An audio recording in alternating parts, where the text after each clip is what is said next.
Top quality और consistent performance के लिए सिर्फ सिल्वर पंप नाम याद रखना। તાંભોઈ પોલીસ મથકના પીઆઈનો વધુ એક વિવાદ સામે આવ્યો છે, જ્યાં પીઆઈ હસુમતી પટેલે પોતાના જ પોલીસ મથકના અધિકારીઓ અને કર્મચારીઓ માટે આદેશ કર્યો। પીઆઈની ચેમ્બરમાં આવવા માટે પીએસઓની પરવાનગી લેવાનો આ આદેશ છે। પીએસઓની પરવાનગી બાદ જ પ્રવેશ આપવાનો આદેશ કરાયો છે, જ્યાં વિવાદાસ્પદ નિર્ણયને પગલે પોલીસ વર્તુળોમાં ચર્ચા શરૂ થઈ। જોકે 2 દિવસ પહેલાં જ અસામાજિક તત્વો બેફામ બન્યા ત્યારે પીઆઈ ચર્ચામાં આવી ગયા હતા। હાઈવે 1 કલાક બાનમાં લીધો છતાં પીઆઈનો ફોર્મ સ્વિચ ઓફ હતો।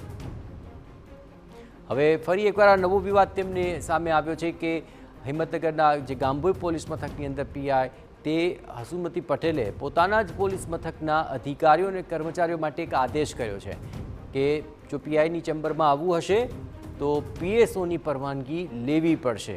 અને આ આદેશ બાદ તેઓ ફરી એકવાર ચર્ચામાં આવ્યા છે। આ પહેલાં પણ 2 દિવસ પહેલાં તેઓ વિવાદમાં આવ્યા હતા અને હાલ તેમણે જે નવો વિવાદ સર્જ્યો છે તે તેમનો નિર્ણય છે। આ વિવાદાસ્પદ નિર્ણયને લઈને પોલીસ વર્તુળની અંદર પણ ચર્ચા ચાલી રહી છે અને અસામાજિક તત્વો આ 2 દિવસ જ્યારે બેફામ બન્યા હતા ત્યારે પણ પીઆઈ ચર્ચામાં આવી ગયા હતા।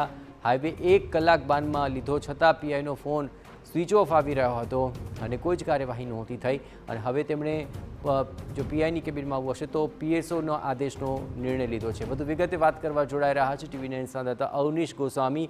અવનીશ, વારંવાર વિવાદ પર વિવાદ તેમની સાથે જોડાતા જાય છે, હાલ વિવાદને લઈને શું પોલીસ બેડામાં ચર્ચા ચાલી રહી છે? જે પ્રકારે આ આદેશ કરવામાં આવ્યો છે તે આદેશ જે છે તે પોલીસ કર્મીઓ અને પોલીસ અધિકારીઓ માટે કચવાટ રૂપ બન્યો છે કે આ પ્રકારનો આદેશ જે છે તે પોતાના અધિકારીઓ અને પોતાના સમકક્ષ અધિકારીઓ કે પોતાની પોલીસ મથકના અધિકારીઓ સાથે હોઈ ન શકે તે પ્રકારનો આ આદેશ કરવામાં આવ્યો છે। કોઈ પણ પીએસઆઈ છે તે પોતે પણ એક અધિકારી છે, આસિસ્ટન્ટ સબ ઇન્સ્પેક્ટર પણ એક અધિકારી કક્ષાના છે અને તે લોકોએ પણ એક પીએસઓ જોડે આ પ્રકારની પરમિશન લેવા જવું પડે તે તેઓના માટે જાણે કે અપમાનજનક સ્થિતિ હોય તે પ્રકારની આ વ્યવસ્થાનો આદેશ કરવામાં આવ્યો છે। તો અન્ય લોકો પણ જે રજૂઆત કરવા માટે તે પહોંચે તેઓને પણ આ જ પ્રકારે પીએસઓ પાસે પહોંચવું પડે એટલે આ તમામ લોકો માટે એક પ્રકારે અપમાનજનક સ્થિતિ સર્જી હોય તે પ્રકારનો વિવાદ સર્જાયો છે અને તેના કારણે પોલીસ દ્વારા પણ હવે ઉચ્ચ સ્તરે પણ રજૂઆત કરવામાં આવી રહી છે કે આ પ્રકારે અધિકારીનું વર્તન જે બેહુદું વર્તન હોય તે પ્રકારે જણાઈ રહ્યું છે કે આનું યોગ્ય કાર્યવાહી કરવામાં આવે અને નિકાલ કરવામાં આવે। અગાઉ પણ ઘટનાઓ ઉપર ઘટનાઓ ઘટી હોય અને ફોન સ્વિચ ઓફ કર્યા હોય, અનેક લોકોના નંબર આગેવાનો અને મીડિયાકર્મીના બ્લોક કર્યા હોય તે પ્રકારનો પણ વિવાદ સર્જાયો હતો અને તેની પણ ઉચ્ચ સ્તરે ફરિયાદો પહોંચી હતી। ત્યારબાદ હવે આ પ્રકારનો પરિપત્ર કે આદેશ જે છે તે પણ હવે વિવાદ સર્જી રહ્યો છે।